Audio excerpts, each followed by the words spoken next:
If you're about to buy a car from any of these 9 brands, stop. You need to see this first.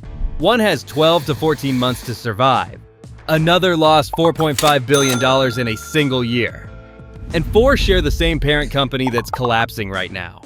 In this video, I'm counting down all 9. The sales data, the losses, and exactly which ones to avoid. Number 1 is a name nearly 1 million Americans trust every day. Plus a bonus on 2 brands doing fine right now that could be in big trouble soon. Let's go.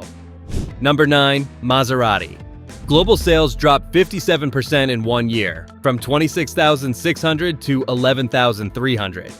US sales fell another 30% in 2025 to just 4,650 units. Toyota moves more RAV4s in a slow week. Stellantis wrote off $1.6 billion and canceled Maserati EV projects. Fired the CEO. Killed the Ghibli, Quattroporte, and Levante with nothing replacing them until 2028.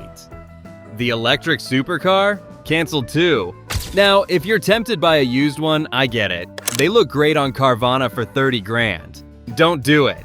Maserati has the worst depreciation in the auto industry. The Ghibli loses 65% of its value in 5 years. That's a $90,000 car worth $31,000 before your kid finishes elementary school. And every car is imported from Italy with a 25% tariff on arrival. Stellantis hired McKinsey to decide whether to sell the brand or shut it down. Both are real, and if you buy one today, you could be hunting for parts from a company that no longer exists. If you want used luxury for 30 grand, a Lexus GS or Genesis G80 holds its value and the brand behind it is growing. Remember the name Stellantis. Next brand is the same owner, and its CEO said he might pull it out of North America entirely. Number 8, Alfa Romeo. Down 69% in 4 years, from 18,252 US sales to 5,652. Every model is dropping. Giulia down 41%, Stelvio down 41%, Tonale down 29%. Dealers are sitting on 208 days of unsold inventory. Normal is 60 to 80. That's 7 months of cars nobody's buying. If dealers can't move them new, imagine what your used one is worth. Same Italian factories as Maserati. Same 25% tariff on every unit. And with no US production, there's nobody to eat that cost. Nothing new coming until 2027 at the earliest. They even killed the Tonale plug-in hybrid for 2026. Stellantis CEO Antonio Filosa said publicly, he doesn't rule out pulling Alfa Romeo from North America. That's the man running the company telling you this brand might not be here next year. If you bought a Tonale last year, your car could lose dealer support before you're even done paying it off. And it holds just 20% of its value after 10 years. You'd lose less money leaving cash on the sidewalk. If you like how an Alfa drives, test a Mazda CX-5. Similar feel, and Mazda isn't going anywhere. Next one sold fewer cars in all of 2025 than a single Toyota SUV nobody talks about. Number 7, Mitsubishi. 94,754 US sales last year, down nearly 14%. The entire lineup is just 4 models: Outlander, Outlander Sport, Eclipse Cross, and Mirage. That's the whole brand. The Toyota Corolla Cross outsold all of them combined, a model most people can't even name. 0 US manufacturing. Everything ships from Japan with full tariffs on every vehicle. Prices go up or the company bleeds. No way around it. Mitsubishi promised to double the lineup. They've been saying that for years. You're buying into a brand with no American factory. And a survival plan that depends on Nissan. Nissan, which you'll hear about at number 1, has its own crisis. That's who Mitsubishi is counting on. If you're cross-shopping the Outlander against a RAV4 or CR-V, those companies build here and they're not going anywhere. When something breaks at year 5, you want a growing company behind you. And when you go to trade it in, you want a name the next buyer trusts. This next brand turned 100 years old last year. It celebrated with 1 minivan and 0 cars. Number 6, Chrysler. The 300 sedan is dead. That was the last real car Chrysler made. The Airflow EV crossover got shelved, and the Pacifica hybrid was killed after repeated fire risk recalls. What's left is the Pacifica and the Voyager. A century of American automotive history down to a single product. Chrysler sold 126,000 units in 2025. Almost all minivans. And Consumer Reports ranked the Pacifica as the most unreliable vehicle in America. 2 years in a row. I couldn't believe it either. The only product they still make is one I'd tell you to skip. If you've been paying attention, Maserati, Alfa Romeo, and now Chrysler all sit under one roof. Stellantis is running what its own CEO called an emergency room review, deciding which brands survive. Chrysler, with one aging minivan and nothing coming next, is first in line. If you need a minivan, the Honda Odyssey and Toyota Sienna are more reliable, hold their value, and neither one is wondering whether it'll exist in 3 years. Number 5 sold 49 cars in a month, in all of Europe. Not 49,000, 49. And they did it on purpose. Jaguar killed every model in the lineup before replacements were ready. X, E, X, F, F type.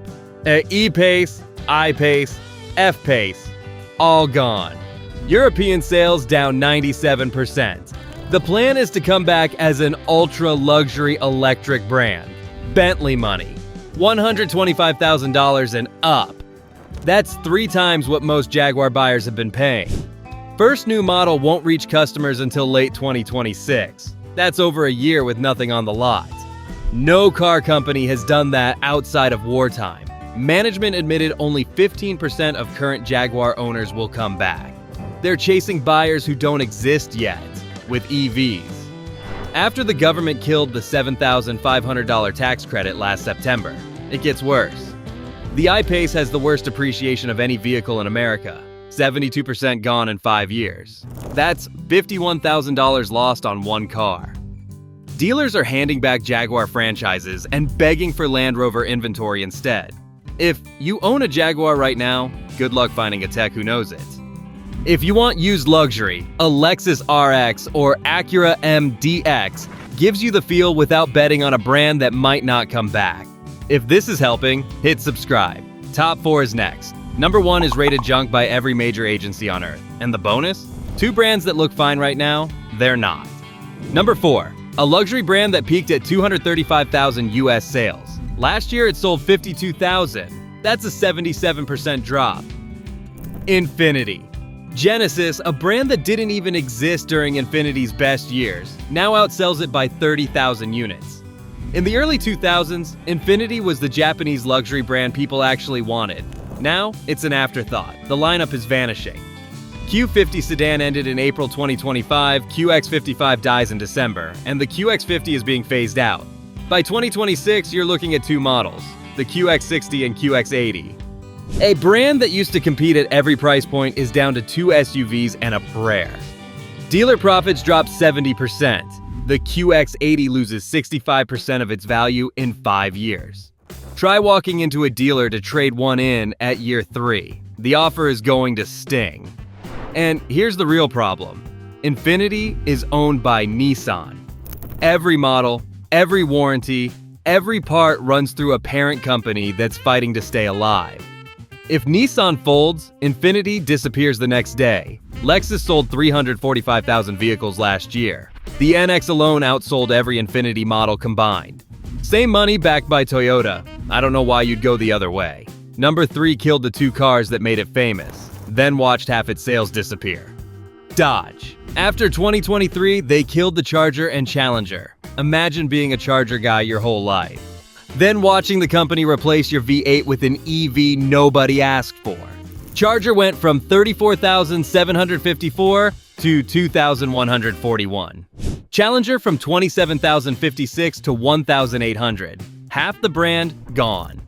The Charger Daytona E5 was supposed to be the future. It sold 7,421 units in all of 2025. Base trim already canceled for 2026. The 800-volt Banshee? Never built.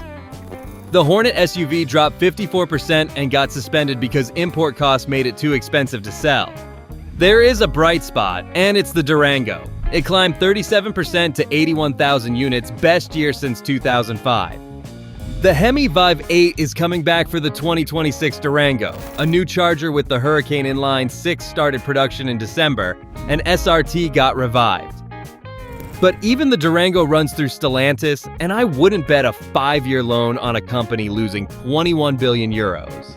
If you want a full-size SUV, Yes, a 4Runner or Tahoe comes from a company that's not in the emergency room. And here's what ties it together. 4 brands on this list, one company behind all of them. Stellantis is expecting a €21 billion loss for 2025 after a $26.5 billion hit to undo its EV bet. More than Ford and GM's EV losses combined. CEO fired. Stock down 62%. Number 2, just closed factories for the first time in 87 years. Most Americans have no idea this is happening. Volkswagen, second largest automaker on earth. They own VW, Audi, Porsche, Bentley, and Lamborghini. And the whole group is cracking apart. Operating profit dropped 58% and net profit fell 61%. Tariffs are costing them €5 billion a year. In the US, VW sales dropped 13%. The ID.Buzz, that electric van they hyped for years, sold 6,140 units and got pulled from the 2026 lineup. Too expensive. Not enough range. The ID.7 sedan got canceled for America before it even launched. Audi dropped 16% with Q4 down 36%, worst quarter in 5 years. In Germany, 35,000 jobs are being cut and workers took 20% pay cuts after 100,000 of them walked off the job in late 2024. China used to deliver 40% of VW sales and half its profits. Chinese brands have gutted that. EV deliveries there dropped over 42%. And J.D. Power ranked VW dead last in reliability. 285 problems per 100 vehicles. Bleeding money, shutting down plants, and building cars that break more than anyone else's.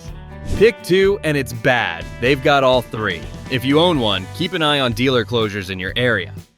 If you're looking at a Tiggan or Jetta, a CR-V or RAV4 costs about the same, breaks down less. And comes from a company that isn't shutting factories for the first time in 87 years. And number 1, you've probably driven past 10 of these today. Nissan, the company Mitsubishi is counting on and the parent keeping Infiniti alive. Nearly 1 million vehicles a year in the US.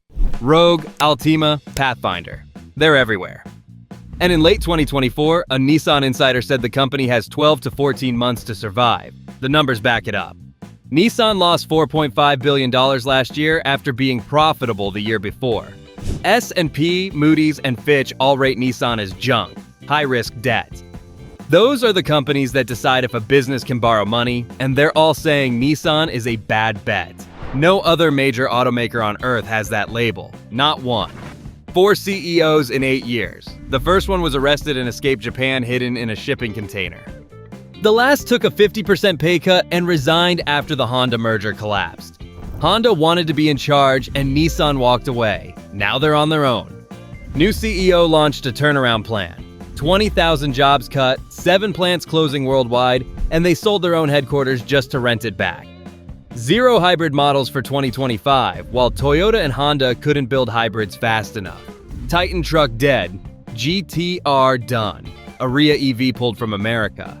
Factories running at 58% in the US and 45% in China when you need 80% to break even. Signs of life? Barely. A slim Q3 profit and $23.5 billion in cash. But the debt is junk rated and the window is closing fast. If you own a Nissan right now, pay attention.